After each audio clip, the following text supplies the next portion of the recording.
கணக்கன்பட்டி ஸ்ரீ சச்சிதானந்த சர்க்குரு மூட்டை சுவாமிகளிடம் நான் உணர்ந்து கொண்ட வழிமுறைகள் சிலவற்றை உங்களிடம் பகிர்ந்து கொள்கிறேன். மதுரையிலிருந்து டி. ராதாகிருஷ்ணன்.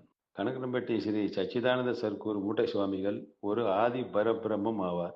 நிரந்தரமானவர், அழிவில்லாதவர், பாரபட்சம் பார்க்காதவர்.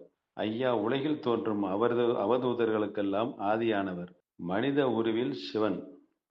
படைத்தல், காத்தல், அழித்தல் முத்தொழிலை புரியும் தத்தாத்திரேயர் அம்சமாக இருக்கிறார். உலகில் என் அனுமதியின்றி ஒரு அணுவும் அசையாது என்று கூறியவர். என்னை உன்னால் அளக்க முடியுமா என்று நேரடியாக கேட்ட பரம்பொருள். அர்த்தநாரீஸ்வரரும் இவரே. முருகன் வேறு, இவர் வேறு கிடையாது. உலகில் உள்ள அத்தனை தெய்வத்தின் மொத்த உருவமாக திகழ்கிறார். சில பக்தர்களுக்கு முருகனாகவும், திருப்பதி ஆண்டவராகவும், மகாவிஷ்ணுவாகவும் நேரடியாக காட்சி கொடுத்தவர். பஞ்சபூதங்களையும் நவக்கிரகங்களையும் இயக்குபவர் இவரே. மொத்தத்தில் எல்லாம் அவரே, நாமும் அவரே. நம் விருப்பப்படி உலகில் எதுவும் நடக்காது. ஆனால் உலகத்தையே அவர் இயக்கிக் கொண்டிருக்கிறார். டாக்டரால் கைவிடப்பட்ட அனைத்து நோய்களையும் இவரிடம் தீரும். இவரிடம் முடியாது என்று உலகில் எதுவுமே இல்லை. உலகில் எந்த ஆலயங்களுக்கு சென்றாலும் இவரை நினைத்து வழிபடலாம். மற்ற ஆலயங்களுக்கு நேரம், திதி, நாள், நட்சத்திரம், சாஸ்திரங்கள், சம்பிரதாயங்கள் எல்லாம் உண்டு. ஆனால் ஐயாவை பொறுத்தவரை எந்த கட்டுப்பாடும் கிடையாது, எந்த சாஸ்திரமும் கிடையாது, சம்பிரதாயமும் கிடையாது. அஷ்டமி, நவமி, ராகு காலம், யமகண்டம், அமாவாசை, பௌர்ணமி என்று எந்த விதிமுறைகளும் இவருக்கு கிடையாது. இவரே சூரிய பகவான். இவருக்கு ஓய்வு என்பதே கிடையாது. 24 மணி நேரமும் இவரை பொறுத்தவரை நல்ல நேரம்தான். நமக்கு ஆபத்து ஏற்படும் போது எந்த நேரமும் இவரை தரிசித்தால் ஆபத் சகாயேஸ்வராக இருந்து அருள்பாலிக்கிறார். ஒரு சம்பவத்தின் மூலமாக தீட்டு கிடையாது என்று கூறியுள்ளார். நேரகாலங்களுக்கும் மதங்களுக்கும் அப்பாற்பட்டவர். அவரவர் குலதெய்வத்தை வணங்கிவிட்டு வா என்று கூறுவார். குலதெய்வம் இல்லாதவர்களுக்கு இவரே குலதெய்வமாக இருந்து அருள்பாலிக்கிறார். கும்பகோணம் ஆசிவக தமிழ் சித்தர் கண்ணனடிகளால் அவர்களுக்கு இடுமன்மலையில் 18 சித்தர்களை நேரடியாக வரவைத்து தரிசனம் செய்து வைத்தவர். இவரது அற்புதங்களையும் அதிசயங்களையும் சொல்லிக் கொண்டே போகலாம். இறந்த ஒருவரை உயிர்ப்பிக்க செய்தவர். தற்போதும் ஜீவசமாதி ஆன பின்பு பல பக்தர்களுக்கு நேரடியாகவும் கனவின் மூலமாகவும் காட்சி கொடுத்து அருள்வாளித்து அதிசயம் நிகழ்த்தி கொண்டிருக்கிறார். இப்பேற்பட்ட பரம்பொருளின் தொடர்பு யார் யாருக்கு வாழ்க்கையில் ஏற்பட்டிருக்கிறதோ அவர்கள் மிகவும் புண்ணிய ஆத்மாக்கள். 7 பிறப்பு புண்ணியம் செய்தால்தான் இவரை தரிசிக்க முடியும் என்று அட்டமா சித்தி பெற்ற சித்தராஜ சுவாமிகள் கூறியுள்ளார். இவரிடம் வழிபடச் செல்லும் போது நம்முடைய பாதி கர்மாவை அவர் சுமந்து கொள்கிறார். பாதி கர்மாவை நம் பக்குவப்படுத்துவதற்காக நம்மை அனுபவிக்க வைப்பார்.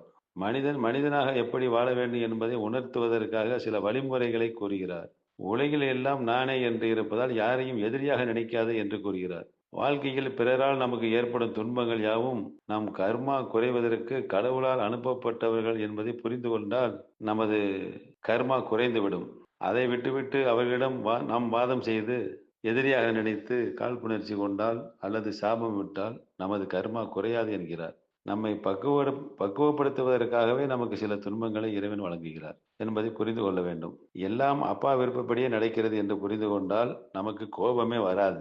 எந்த துன்பத்தையும் நாம் ஏற்றுக்கொண்டு கடந்து சென்றால் இறைவனை சீக்கிரம் நெருங்கி விடலாம். ஒளிமயமான எதிர்காலம் உண்டு என்கிறார். உலகில் எல்லாம் நானே என்று இருப்பதால் யாரையும் எதிரியாக கருத வேண்டாம் என்கிறார். மீறி நாம் யாரையும் எதிரியாக நினைத்தால் என்னை நீ எதிரியாக நினைப்பதற்கு சமம் என்கிறார். அனைவரிடமும் அன்பு காட்ட சொல்கிறார். நம்மை நல்வழிப்படுத்த சிவபெருமான் மனித உருவெடுத்து கணக்கன்பட்டி சாமியாக நமக்கு அருள் பாலித்துக் கொண்டிருக்கிறார். இப்படிப்பட்ட பகவானிடம் நாம் எந்த கோரிக்கையும் வைக்க தேவையில்லை. அவர் விருப்பமான நேர்மை, பொறுமை, யாரையும் எதிரியாக பார்க்காத மனநிலை, தனிமனித ஒழுக்கம், போதை வஸ்துக்கள் பயன்படுத்தாமல் இருப்பது, இவை அனைத்தும் நாம் பின்பற்றி நம் மனசாட்சிப்படி நடந்து அவரிடம் நிரூபித்தால் அவர் நம்மை தேடி வந்து விடுவார். நம்மை ஆட்கொண்டு நம்மை வழி நடத்துவார். அப்போது நமக்கு தேவை என்பது எதுவும் இருக்காது. அனைத்தும் நமக்காக நிறைவேற்றி இருப்பார். அதனால் இவரிடம் எந்த கோரிக்கையும் வைக்க தேவையில்லை. கடவுளே ஆனாலும் ஒரு தேவைக்காக நல்ல இதயங்களுக்காக தேடி அலைகிறார்.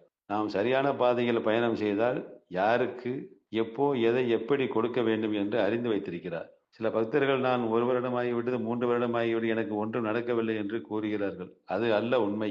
ஐயா கேட்காமலே வாரி வழங்கக்கூடிய வள்ளல். கேட்டதெல்லாம் கொடுக்க தயாராக இருக்கும் ஐயா அவர்களுக்கு தன்னைத்தானே செதுக்கி நம் தகுதியை வளர்த்து கொண்டு நிரூபித்தால் தானாகவே வேண்டியதெல்லாம் கிடைக்கும் என்ற நிலையை உருவாக்கி விடுவார். எவ்வளவு பணம் இருந்தாலும் நோய் இல்லாத வாழ்க்கை தான் தேவை. அதை இவர் நமக்கு வழங்க தயாராக இருக்கிறார். நாம் தான் நம் தகுதியை வளர்த்துக் கொள்ள வேண்டும். இது அவரவர் மனசாட்சியை பொறுத்தது. அவரவர் ஆழ் மனதில் என்ன மன ஓட்டங்கள் இருக்கிறதோ அதற்கு பலன் கொடுப்பார். நமது கர்மவினை குறைவதற்கு, கடவுளை நெருங்குவதற்கும் அடிக்கடி இறைவனின் நாமாவை கூற வேண்டும் என்று கூறுவார்கள். ஐயா அவர்கள் எனக்கு கூறிய மகாமந்திரம் சச்சிதானந்த சர்க்குரு. எனவே ஸ்ரீ சச்சிதானந்த சர்க்குரு வாழ்க வாழ்க என்று அடிக்கடி கூறி வந்தால், மந்திரத்தை கூறி வந்தால், நம் கர்ம வினை போக்கி ஐயாவின் கருணையை மிக விரைவில் பெற்று நற்கதி அடையலாம். ஸ்ரீ சச்சிதானந்த சர்க்குரு வாழ்க வாழ்க. நன்றி, வணக்கம்.